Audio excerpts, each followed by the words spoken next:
NBC 10 breaking news. That breaking news right now at 11. The Bill Cosby drama heightens tonight as the deadlock jury gets sent home for the night once again. This is Bill Cosby leaving the courthouse about 90 minutes ago after jurors were sent back to their hotel for a fourth straight night. Good evening, everyone. I'm Jim Rosenfield, live outside the courthouse here in Norristown, Montgomery County, once again, where the suspense continues to build tonight. This as calls are growing louder for a mistrial from Cosby's supporters. Here's what we know at this hour right now. The jury was sent home around 9 o'clock tonight. They've now deliberated for 40 hours over the course of 4 days. Jurors told the judge they were deadlocked just after 11 this morning, but the judge ordered them to keep working.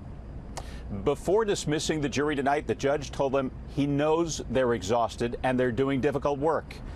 We're bringing you team coverage of the waiting game in Bill Cosby's trial. NBC 10's Brandon Hudson is tracking the sideshow that's developing outside the courthouse tonight. But first, we'll go to NBC 10's Drew Smith, who's tracking all the developments from inside the courtroom tonight. And Drew, the defense wants a mistrial, don't they?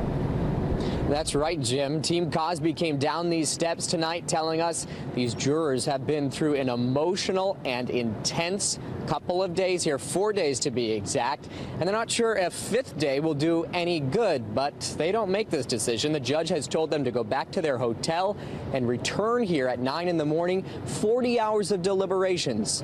But still, this is not over yet. Bill Cosby smiling to supporters as he left court after 9 tonight. His spokesman says the fact jurors announced this morning they are deadlocked is a positive thing for Team Cosby. Meanwhile, accuser Andrea Constant entered court again late tonight, defiant.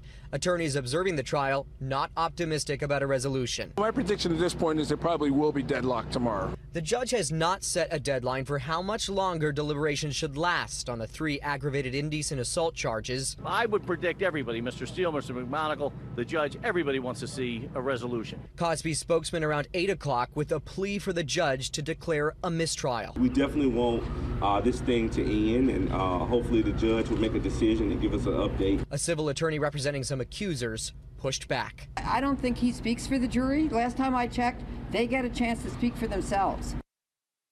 So here's where this could go tomorrow. That jury could return, and if they decide they're hopelessly deadlocked and they want to notify the judge again, the judge could grant the defense's motion for a mistrial. If that's the case, it will be up to the district attorney to decide if he wants to try this case all over again. Of course, there could still be a verdict in this case, whether that is a guilty verdict or an acquittal for Bill Cosby. Stay tuned. Another day here in Montgomery County tomorrow. Jim, back to you. Yeah, Drew, risky to make too many predictions about this jury right now. All right, take a look at this. I want to show you the cover of tomorrow's Philadelphia Daily News with the headline Cliffhanger. Cliff, obviously referring to Cosby's character on The Cosby Show. Meantime, Andrea Constant, the accuser in this case, tweeted video of herself this afternoon. Here it is. It shows her shooting a basketball in what appears to be a courthouse hallway. The video has the caption, "Always follow through." And coming up in about 10 minutes, we'll talk to a father and son from Plymouth Meeting who got to visit with Bill Cosby in the courthouse after Cosby's team let them in. They'll tell us about his spirits in the midst of this long trial. But for now, we're following more breaking news back at the Jersey Shore. For that, let's send it back to the NBC 10 studios and my co-anchor, Jacqueline London. Jackie. Jim, that breaking news in Atlantic City. 2 teenagers are missing in the ocean. Just moments ago, we learned rescuers suspended their search for the night, but they will be back at daylight. Let's go live to NBC 10's Keith Jones, who is close to where those teenagers were last seen swimming at the beach off Martin Luther King Boulevard. Keith. That's right. Family members had been praying here on the sand. I'm going to step out of the way just to show you there's still a spotlight there, not only on the coast, but out into the water. Rescue crews had been searching for almost 5 hours until that search was suspended.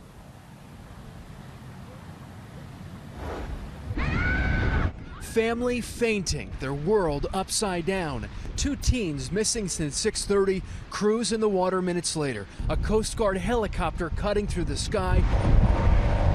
A quad on the sand, dozens of police and lifeguards on the shore while onlookers watch in horror. This is tragic. I mean, it's scary. There's so many currents and then they pull you in and then you're just stuck. We talked with Atlantic City's mayor, who says the surf was rough at the time and the teens weren't related. For family and vacationers, it's a terrifying emergency on the eve of Father's Day weekend. I have two boys, 14 and 16, and the fact that you can be swept away so easily, that you have no power over, the strength of the ocean. And visitors to Atlantic City here on the boardwalk continue to come up to us. They continue to wonder what happened here behind us. The search has been suspended tonight. Rescue crews say they're going to resume first thing tomorrow morning. Live at Atlantic City, Keith Jones, NBC 10 News. In Washington, D.C., Republicans and Democrats played as one team tonight in honor of their colleague who was shot on a baseball field. The annual congressional game went on as scheduled in honor of Congressman Steve Scalise. President Trump had a videotape message for the lawmakers who took the field. By playing tonight, you are showing the world that we will not be intimidated by threats, acts of violence, or assaults on our democracy. NBC 10's Lauren Make was inside Nationals Park in Washington, D.C. for tonight's game. She joins us now live at the ballpark. Lauren, many fans you spoke to decided to attend the game to show support after yesterday's shooting. Hey, Jacqueline, the crowd here included members of Congress, people who work on Capitol Hill, and people who just live in the area, including in Alexandria, Virginia, where this shooting happened. Now, security here was tight at the ballpark for a game that had special meaning. Let's play ball. From the president to the players, a different kind of baseball game. Republicans and Democrats in uniforms of their own choosing, taking the field and at one point taking a knee, gathering the day after a gunman attacked the Republican team, leaving members of Congress shaken. If we don't play the game, when would we play it? I think everybody wants to play, so we're going to play. We're going to pray for them. The game taking on new meaning, and not just to Washington lawmakers. We were real excited about, just kind of showing support. And so last night, got on my phone real quick and said, $15 tickets, why not? Let's go. So you weren't planning on coming? No, not beforehand. Drawing spectators who wanted to show support. Their daycare is right next to the field, and one of our friends was at the field yesterday, and so we are here to support him and his colleagues, regardless of their political affiliation. We were there as two Philly area members of Congress, Republican Brian Fitzpatrick and Democrat Dwight Evans, got ready to head into the game together. What do you want to get out of tonight? Well, I hope that, it's just not tonight that we work together and we understand, not talking about Brian and I, but collectively. They sat side by side. Inside the stadium, cheers not just for players and teams, but for other heroes. Like Capitol Police Officer David Bailey, injured in this week's shooting and here to throw out the first pitch. The signal, it's time to play ball. After the game tonight, I spoke with Congressman Ryan Costello, who played on the Republican team, which lost tonight. But he said one of the things that made him feel better here today was what we just showed you, the police officer throwing out that first pitch. He also told me that his colleagues were talking about the shooting in the dugout tonight, still on their minds. Live in Washington, D.C., I'm Lauren Make, NBC 10 News. And a congressman who is set to play in tonight's game is improving from his gunshot wounds in the hospital. Despite that, Congressman Steve Scalise remains in critical condition after undergoing a second surgery today. New video tonight shows a woman slam an 82-year-old lady to the ground for her purse. You can see the suspect start following the victim in Philadelphia's Mayfair section. Then at the top right of your screen, you can see she pushes the older woman down on the ground, grabs her purse and runs away. The victim is okay. Police are still looking for her attacker. A man is wanted by police tonight for setting a former lover's home on fire with children inside. Philadelphia police say John Copes started a fire at the house along Dara Street Tuesday. 3 adults and 4 kids were rescued from that fire. A gathering on the steps of the Philadelphia Museum of Art in the name of putting an end to gun violence. Hundreds of friends and family members of local gun violence victims filled the steps to take a stand against violence. Mayor Jim Kenney also took part in tonight's rally. We spoke to a local mom whose teenage son was shot to death back in February. My son was murdered in my home, cold-blooded, and I'm praying that justice gets served for my son. Tahira says events like this one help her family continue to heal as her son's case remains unsolved. Up next, the suspense keeps growing here at the Bill Cosby trial. 40 hours of jury deliberation so far. When we come back, we'll compare this case to other big celebrity trials to show you how that stacks up. Brandon. Plus, the sideshow outside the Cosby trial. All new tonight, we talk to father and son spectators who got a special visit with Cosby after hanging out outside today. Plus, almost deadly, a police officer nearly crushed by a passing car. And the Father's Day scorcher, that's right. It's going to come complete with rain. I'll have all those details for you, Dad, when you come back after the break.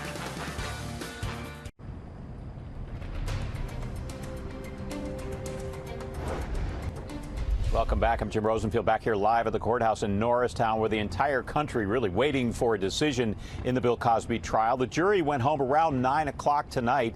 They will be back here tomorrow morning to keep deliberating. They've already deliberated for 40 hours over the course of these past 4 days.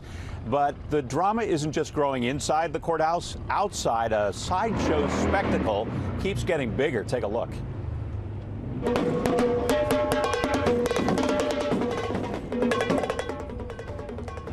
These drummers showed up today, adding to the crowd of people who are on verdict watch here.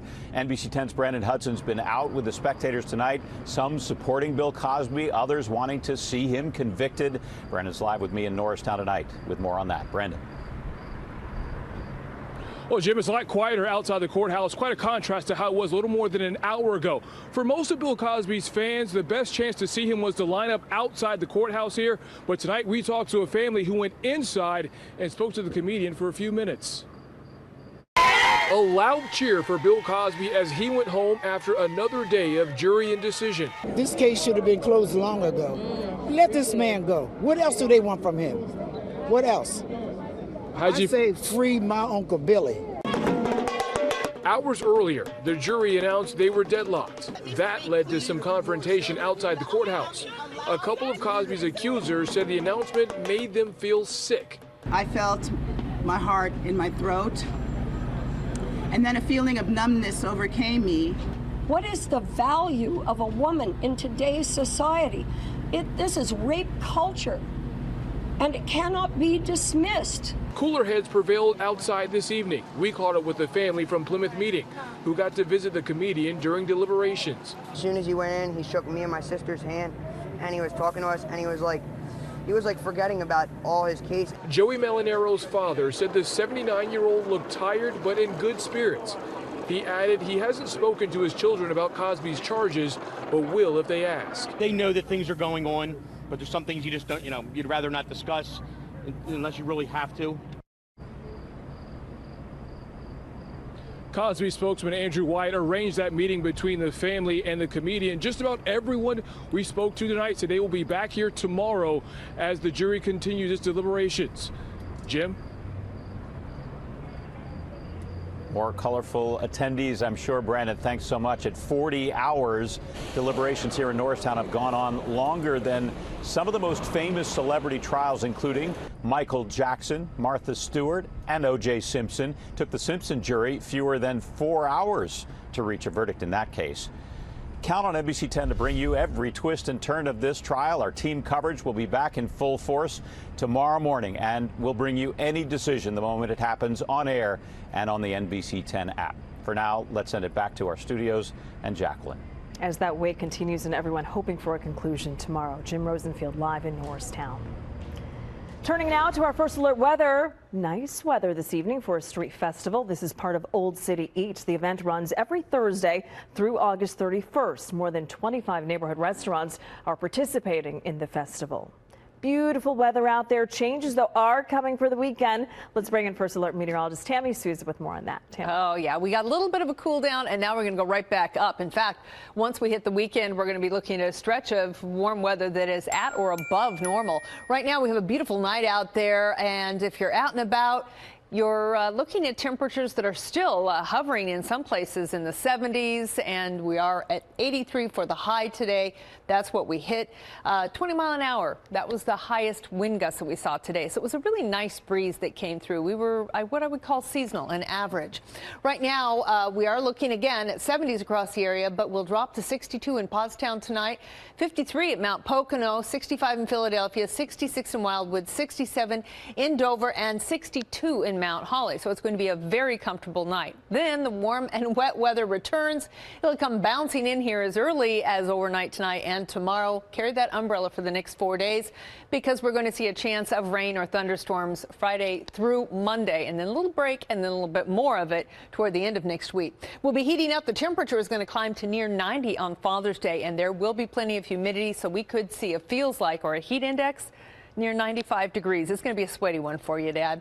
And summer, finally, it arrives. I know it's already felt that way. 2 heat waves behind us already, but at Wednesday, shortly after midnight at 12:24, we're going to welcome summer officially. We are looking at the Doppler radar sweeping the sky out toward Harrisburg. We have a line of some storms that have weakened, but they were severe storms all evening long in the western part of the state. And you can see, actually, there are several waves. In fact, take a look at this. This is the interesting thing to me. We have a wave coming out of the Midwest. We have another one that is actually crossing the Ohio Valley, and we still have 2 waves that are making their way across parts of Pennsylvania. We're going to see these waves coming at us over the next 4 days. There's an area of low pressure moving very slowly. So spotty showers overnight tonight is what we're going to be looking at. Tomorrow morning, you may wake up and see a little bit of a sprinkle. We'll get a break in the middle of the day, and then look what happens in the evening. We could see some isolated showers and thunderstorms, maybe 3, 4, 5 o'clock in the evening. So what's it going to be like for Dad? Well, if you're in Philadelphia, Dad, you're going to be looking at 90 degrees on Sunday. It'll be 88 in the suburbs, 86 in the Lehigh Valley, and a comfortable 76 along the Jersey Shore. Let's take a look at your neighborhood for tonight. Get you all set as you climb into bed tonight. We're going to be looking at 64 in Philadelphia, 61 in the suburbs, 63 in South Jersey, and 65 in Delaware with a chance of a shower, maybe an isolated thunderstorm. For tomorrow, 79 in Philadelphia, 74 in the Lehigh Valley, and South Jersey, you're looking at 77 with a 78 in Delaware. And your 10-day on 10, well, it warms up quickly. 79 tomorrow, 86 Saturday, 90 for Father's Day. I think Monday is a washout with thunderstorms, 86 there. We go to 84 on Tuesday, and summer comes in right where it should be, 84 degrees. Jacqueline? All right, Tammy. Up next, a blimp on fire, terrifying people at a golf tournament. How the pilot managed to escape alive. A scary sight to start the U.S. Open golf tournament in Wisconsin this morning. Officials say a commercial blimp flying over the event crashed into an open field. The pilot parachuted out before it hit the ground and burst into flames. The pilot was the only person on board. He sustained serious injuries and burns. Check out this near miss between a Florida police officer and an alleged drunk driver. The deputy was helping a driver whose car was stopped in the middle of the highway when a speeding car nearly clipped her. The impact ripped the door off. You can see that happen right there. The driver was arrested. To South Jersey, where a 2-year-old boy and his dog are safe after they were accidentally locked inside a sweltering car. The child's grandmother called 911 after she realized her keys were still inside. State troopers from the Tuckerton station broke a window to free the boy and dog. Both are thankfully doing okay. Hey, the Phillies finally break their 8-game losing streak tonight. We're going to show you who the unlikely heroes were. Carson Wentz has a super message for the Eagles as they break minicamp. We'll take you inside the huddle coming up. This is Sports Desk, brought to you by Xfinity. X1 from Xfinity will change the way you experience TV. Hey, I'm John Clark from CSN. How did the Phillies break their 8-game losing streak tonight? Phil's rookie starter Nick Pivetta goes 7 shutout innings with 9 strikeouts against the Red Sox. Best pitching performance for the Phillies this season. Take a look. In the second, Sox have the bases loaded. Pitcher Chris Sale at the plate. Howie Kendrick, what a play! Just in time, so we stay scoreless. Boston with a runner in scoring position in the 5th. Mookie Betts singles through the hole. Sandy Leon heading home. Daniel Nava got him. Still scoreless. Sale still in for the 8th. Who's going to break the scoreless tie? Ty Kelly, pinch hitting. Andrew Knapp coming all the way from first, scores the game's first and only run. Phillies beat Boston 1-0. The Phils were the last team in baseball to get a shutout. School's out. The Eagles broke minicamp today. They are due back at the NovaCare Complex in 6 weeks for training camp. Carson Wentz is going to be the starting quarterback for the first time at a training camp. And listen to the message he had for the team as they broke camp. Hey, nice work today. Nice work all spring. Way to work, way to compete, and get better every day. Enjoy your break, take care of your bodies, but let's not lose sight of our goal. Let's not lose sight of what we're building around here, and that's playing into February. Don't lose sight of that. Let's go. Eagles on 3. 1, 2, 3. Eagles!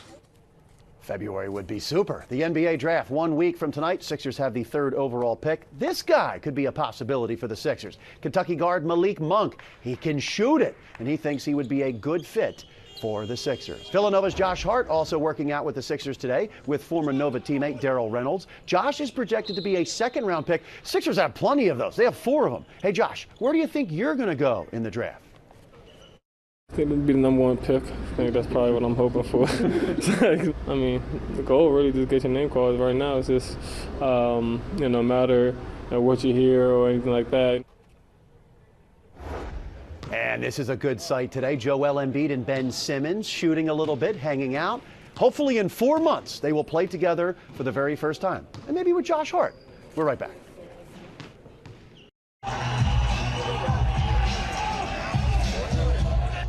The Firefly Music Festival is back for a 6th time in the Woodlands behind the Dover International Speedway. 140 acts include The Weeknd, Chance the Rapper, and Bob Dylan. Going to be a good time. Today, the weather was gorgeous. Oh, it was perfect. It was exactly where it should be. We're going to see right around 79 tomorrow, maybe a few low 80s around the area. We could see a shower or storm popping through between tomorrow and Monday, including Father's Day.